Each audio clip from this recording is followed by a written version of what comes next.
You're listening to The Rich Life Revolution with me, Michelle Cooper. My mission is to empower you to step into your next level of wealthy. You'll hear all the deets, a little bit of inspiration, and real life takeaways so that you can create your own rich life revolution. Let's dig in. Hey there. I am super excited to talk to you guys today about the subconscious and the conscious mind.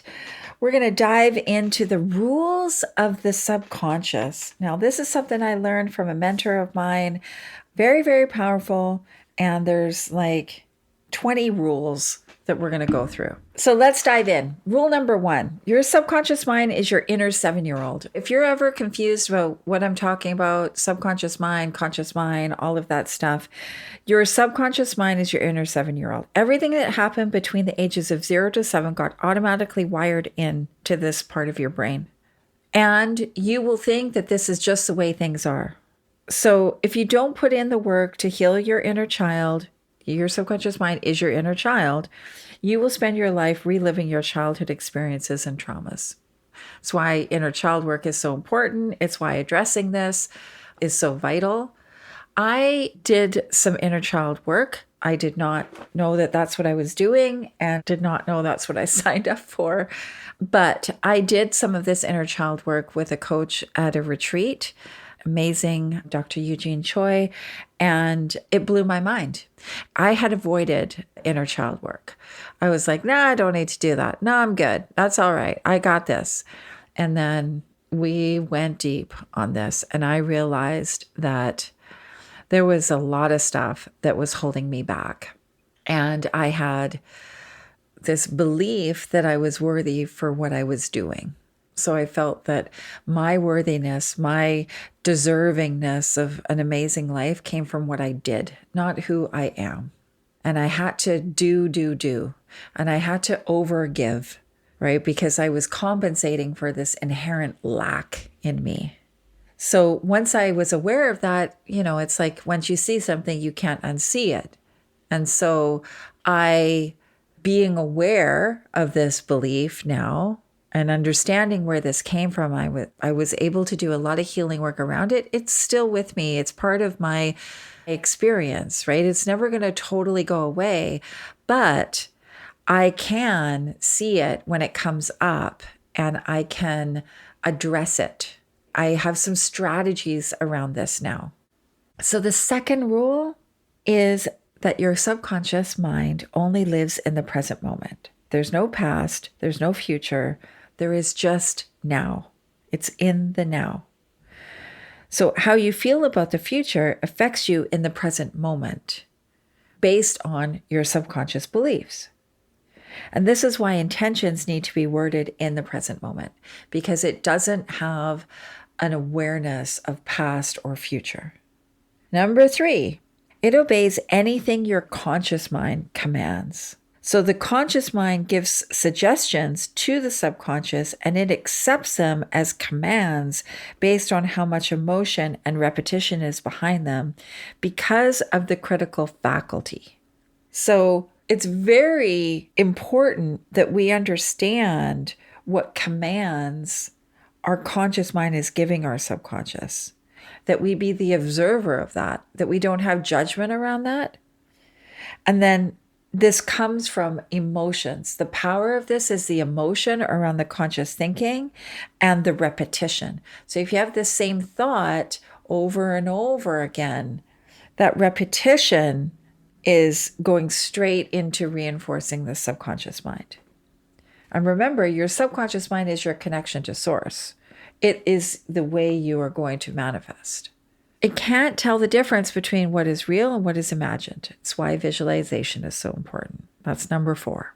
Number 5, it doesn't process negatives, right? So it doesn't understand don't or not. So a great example of this is if I say to you, hey, don't think about a blue tree. Well, now you're thinking about a blue tree. It doesn't hear the don't. It just hears think of a blue tree. And now you're thinking of a blue tree. So whatever you are putting into your subconscious mind needs to be in a positive command structure. Number 6, It's programmed through repetition and strong emotion. This is why we want to feel the emotions around the things that we desire and the beliefs that we have. It holds all emotions and our hitting beliefs around it. Using strong emotions and repetitions, we can reprogram our subconscious mind. And this is why we want to feel it as if it were real. The power of visualization, this is proven all over the board with studies on athletes, that their body reacts the same to visualizing them skiing down a mountain to actually skiing down a mountain. Number 7 is it operates in symbols and metaphors. So it thinks in pictures, sensations, emotions. It responds to stories. It's why you feel connected to people. So if you've heard me speaking, I'm sharing a story, you're like, oh, she gets me. I've been through that same thing. That's your subconscious mind. It's connecting your story with the story that I'm telling you, if there is a connection. And it's why you can't logically explain intuition. It's a feeling. It's an emotion. It's a sensation. Number 8, it follows the path of least resistance. So remember, the subconscious is operating through unconscious bodily functions, right? Like breathing. We don't say, okay, I'm going to breathe now, or digestion, or your blood pumping, right? These things you don't have to think about. And so it's always conserving energy, and it creates habits. So habits are things we don't think about, we just do. It's why it's hard to change habits, as they are energy conservation. Your body is always trying to conserve energy. It's just trying to keep you alive. It's things that we don't have to think about. Number 9, it represses memories with unresolved negative emotions. Doesn't want to think about those things. Emotions are energy in motion, and emotions are vibrations that can be released once they're felt and with no judgment. It's why people say what's coming is going, right? If you let the emotions come to the surface, they are on their way. They are going somewhere. They are being transmuted. Number 10, it brings up unresolved emotions when there's an opportunity to heal. It's always seeking balance, right? That homeostasis, the harmony, right? It wants that. When it identifies an opportunity to heal, it will bring up unresolved emotions. So that's when we can take that opportunity to step in and do the healing. Number 11, it takes everything personally and literally. This is a big one for you to understand. It is always eavesdropping on every single conversation you're having, and it's creating mirror neurons from that. Mirror neurons mirror, it's like a brain function that mirrors what is going on in an exchange. So it's why, like, somebody puts their hand out to shake your hand, you will put your hand out to shake their hand, or to hug you, even maybe you're not a hugger. It's creating that mirror effect. But the really, really important thing I want to stress here is this part that it's always eavesdropping on your conversations. It will deem everything as important, because why would you talk about it if it wasn't important? So even the things that maybe aren't that important, like gossip or drama, it will say, oh, this must be really important because she's talking about it. So, like, pay attention to this. And at the same time, it has no connection to time or other people. So when you're talking about somebody else badly, it actually thinks you're talking about yourself. So if you're like, oh my God, did you see what Jen was wearing? Who does she think she is? Oh my God. It actually thinks you're talking to yourself. It doesn't know Jen. It doesn't know anything about Jen. All it knows is you. You are the center of its world. So who does she think she is? Well, that doesn't sound like a nice way to talk to yourself. It's listening to yourself talk. When we say things like, it's so hard, this is a pain in the ass, I have no luck. If I had any luck, it's bad luck. Like all of these things that we say. And, one that I say a lot, I don't know. I don't know what to do. I don't know where to go. I don't know what my next move would be. Well, if that's what I'm saying, then my subconscious going, oh, she doesn't know very much. That's crazy. We won't do anything then. We'll just sit here. What you take in has a big influence on your subconscious because everything is processed personally and literally. So things like TV, music, social media, things your friends say, the people you're around, be very aware of that because it's all coming in and it's being applied to you personally.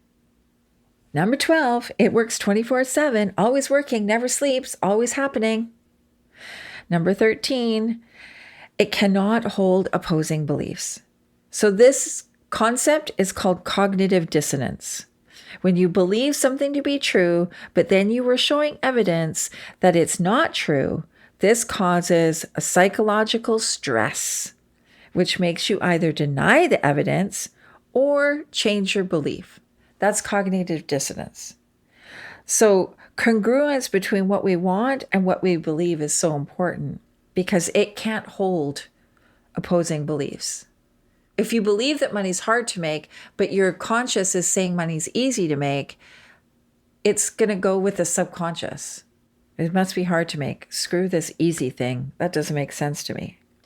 Number 14, it will keep you safe at all costs. That's its primary function. It will do everything it can to keep your body safe. It communicates with the cells in your body and it tells them how to behave so that you are safe. If something bad will happen to you if you manifest your desire, like say you want to manifest $1 million, but you have a belief that you won't have any friends if you have money or you can't have friends and money, then it will keep you where you are. It will keep you in what's familiar because that's actually safe, even though it might be what you consciously don't want. Number 15, it contains a historical record of your life. Every memory is recorded. Every single memory is recorded in your subconscious mind. Number 16, it's wired to seek more. I love this. So by asking quality questions, we get quality answers. What's a quality question? It's not a how. It's not a why. It might be a what. What can I do, be? What are the possibilities? What is possible? That kind of thing. Because it's wired to always seek more, it's why you're always moving on to the next goal. And more is not bad. Number 17, it hides the shadow self from the conscious self, right? So the shadow self is the parts of ourself that we don't want to see or let others see. It's really that simple. The shadow self integrated with your true self is actually your authentic self. And every part of your shadow self that you have not accepted will be projected into your awareness as qualities you dislike in others. So I just want to repeat that because that's a really important piece. Every part of your shadow self that you have not accepted will be projected into your awareness as qualities you dislike in others. So if something about your friend irritates you, that's something within yourself that is unhealed. Great thing to look at. Every part of yourself that you have not recognized in yourself will be qualities that you admire in others. So when you put people on a pedestal and you say, oh, I so admire this person, they are parts of yourself that you have not recognized yet. And that's why you admire that person. So this is why we want to integrate our shadow self. Integrating our shadow self with our true self, we can step into our authentic self. Number 18, it doesn't know good, bad, right, or wrong. I love this part, and this was a game changer for me. Everything is neutral. We live in a benevolent universe. Everything is neutral. There is no good, bad, right, or wrong. It just is the meaning that and the judgment we put on something. So your subconscious accepts everything as truth. It accepts everything as neutral. And a great example of this is nature. Nature doesn't judge a tree. It's not a good or a bad tree. There just is a tree. Whatever is normal to you is what is normal in your subconscious mind. And that's why people's realities vary differently.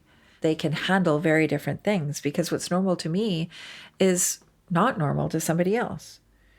Renormalization is an essential process of rewiring your subconscious mind. So number 19, it creates less resistance to each new suggestion that is acted upon. So every time you give your subconscious mind a command, it gets easier. This is why tiny actions build up into big successes. Atomic habits, tiny habits, those kind of things. Action is a huge, huge part of manifesting. So I hope that episode was really useful for you. I hope that you got a lot of value out of that, because these rules of our subconscious, once we know them, we can begin to work with them, right? We can begin to understand ourselves better. And really, that's what manifesting and living your amazing life, your rich life revolution is about. It's about knowing, understanding ourselves at a deeper level. And that comes from understanding these rules that operate around our subconscious mind. Thanks for hanging out with me. I hope you got at least one gold nugget today. Be sure to grab your copy of the Rich Life Revolution workbook to help you set the foundation for your next level of wealthy. Get it now at richliferevolution.ca, and I'll see you later.